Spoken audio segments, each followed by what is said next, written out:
Hey there, it's Bobby Legs, and welcome to another episode of Bobby Legs Loves Watches. And if you like these kind of videos, make sure you click like. It really does help out the channel. And let's jump right into the news.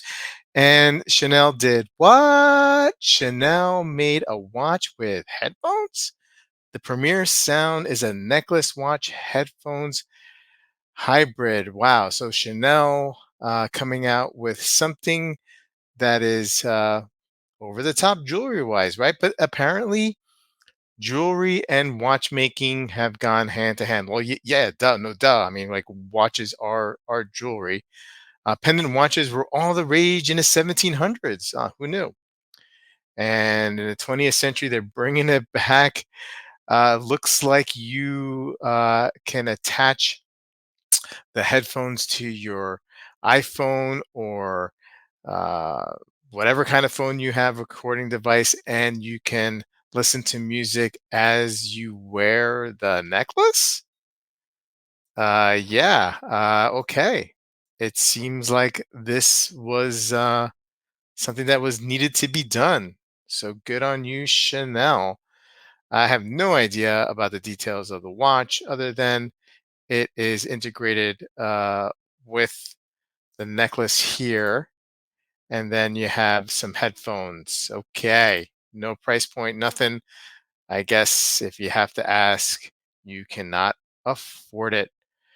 Okay, let's move on. And Blancpain, the Blancpain Air Command 42 millimeter and 36 millimeter now available in green. I feel like this came out. They came out with this a couple years ago, and I remember thinking a 36 millimeter version. Wow, that's really a really small chronograph, right? And then you got a lot of going on with the dial, and you have the bezel here with the timing. I mean, that's got to be a really small chronograph, but they are at it again, Blancpain, and this time with a green dial, giving it a more retro look. And let's look at some of these specs here and price. Oh, I mean, in the back there, you got the rotor that looks like the propeller. I mean, it's good looking, classic, good looking, but wow, 36. I mean, 42 makes sense. So you have the 42 and a half millimeters, 13.7 millimeters thick. Okay, not too bad. Grade 23 titanium case, titanium bezel with black ceramic insert, 30-meter water resistance, 50-hour power reserve, the F388B in-house movement, high beat, 5 hertz frequency. Wow. Looking at a limited to 200 pieces, 20,100 Swiss francs, and the small model has also the in-house movement, the F188 8B with the integrated flyback chronograph and column wheel vertical clutch, 3 hertz frequency, 40-hour power reserve, 36 case diameter, 11 and a half millimeters case thickness, and a grade 23 titanium case as well. Limited to less here, limited to 100 pieces, 18,900 Swiss francs. Wow. That's interesting. Moving quite along, the new silver screen glass suits original CQ chronograph, the new Panda style version of Geo's robust diving chronograph. Not a big fan of the chronograph divers. I've said it before, with only a few exceptions. Recently, I actually like the Oris Aqua chronograph, even though that's a big boy. But aesthetically, I just like the way it looked. But this one here by the CQ line in Glasuta, going for the panda look.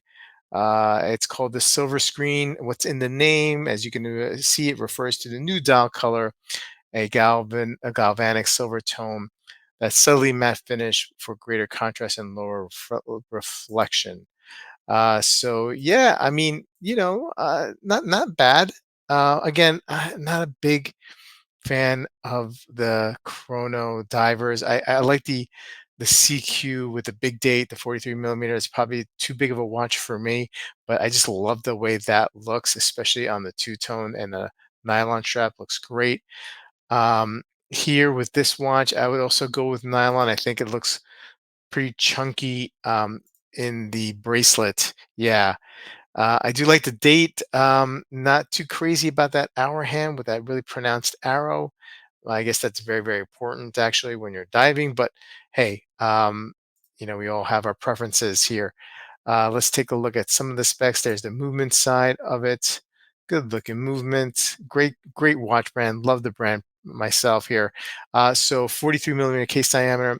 Oh, just shy of 17 millimeter case thickness. 51.6 millimeter lug to lug. So it's a big watch. And if you're under 7 inches in wrist size, then this might be a tough buy. 300-meter water resistance. The in-house caliber 3223, base caliber 37. Automatic integrated common wheel flyback movement, 70-hour power reserve, which is also always very, very nice. And you have a choice of different straps and buckles. 15,300 euro with the pin buckle.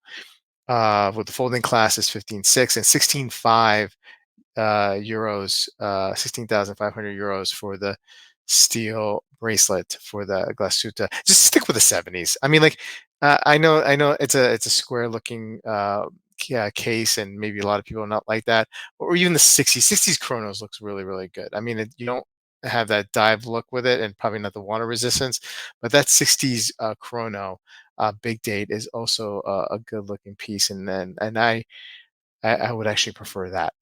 Okay, moving along to the Hanhart Preventer HD12, the brand's vision of a robust everyday watch.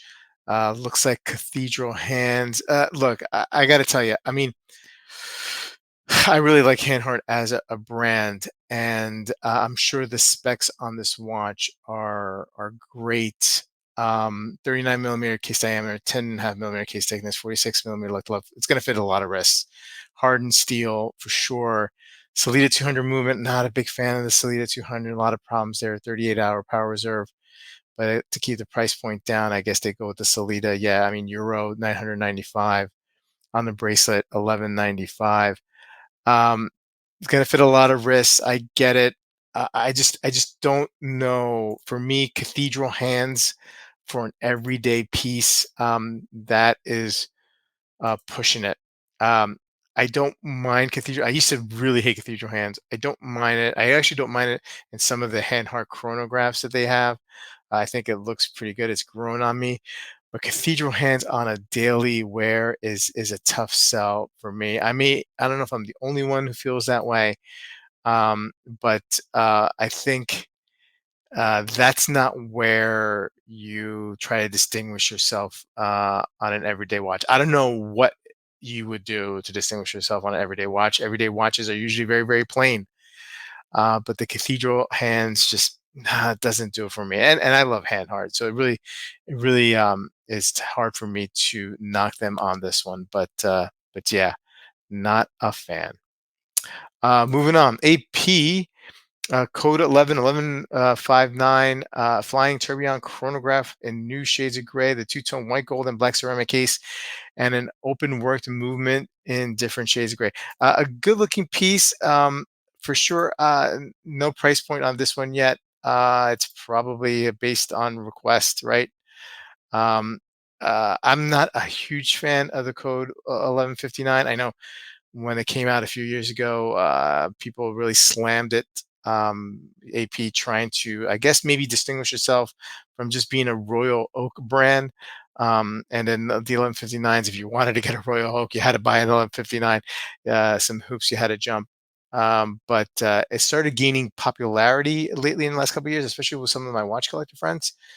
And this one is a good looking watch, in my opinion.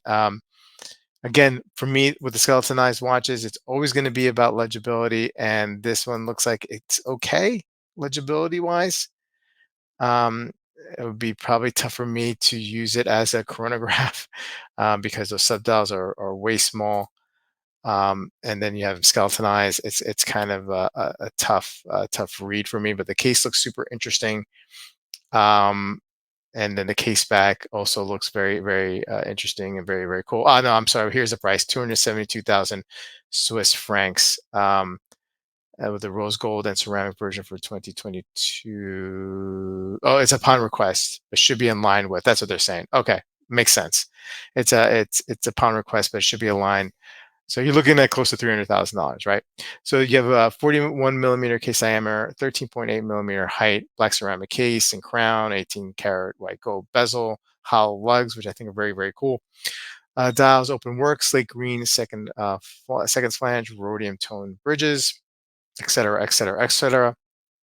In-house caliber 2952, 479 components, 40 joules, 65-hour power reserve, a low beat rate, and yeah, not bad, not bad. Let's take a. I like that case. I really do like that case. I think it's really cool, and I think they really did the the pushers on the chrono. I think that it looks really great in a line with the case.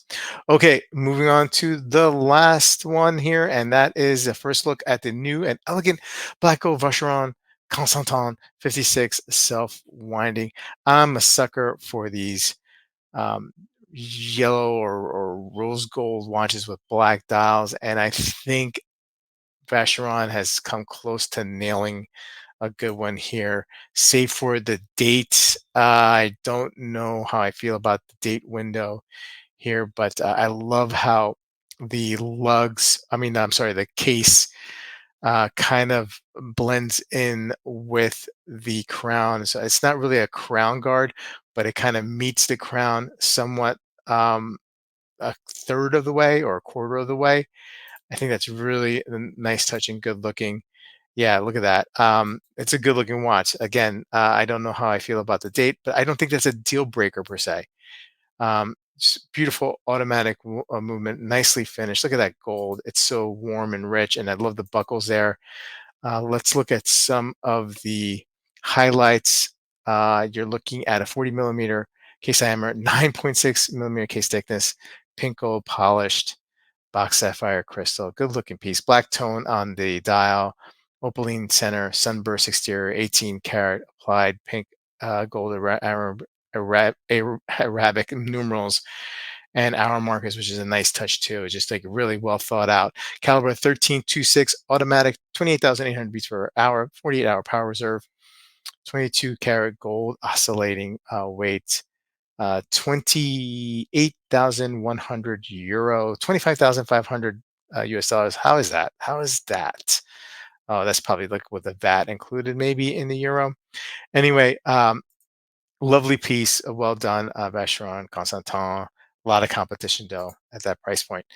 Anyway, guys, hey, appreciate you sticking around. If you stick around, and I would love to hear any comments you have on these pieces. Please put those comments below, and I will see you guys in the next video. Take care.